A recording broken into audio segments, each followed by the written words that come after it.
Let's create our first Plumber project. Plumber itself is a library within R, and it needs to first be installed. We can check whether it is installed already by running library plumber. Since this is a one-off command, we can run it in the console.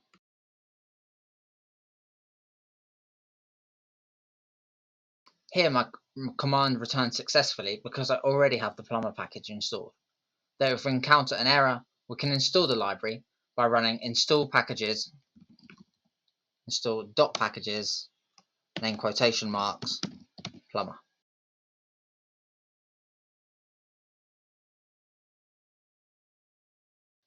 On initial setup of RStudio, you may see the new project wizard, but if not, in the top right hand corner we'll click on this arrow, which belongs to project settings, and then click on new project.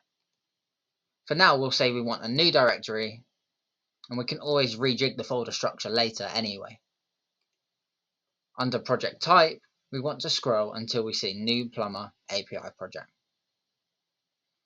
If you don't see this, it means you haven't installed the Plumber library.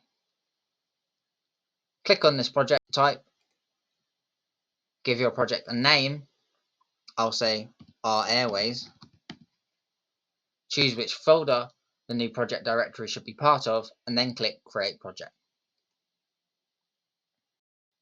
Now, under the project setting tag, you'll see the name of your project. And we also have a template R file called plumber.r, which is the standard default Plumber router file. Next up, we'll run this template API.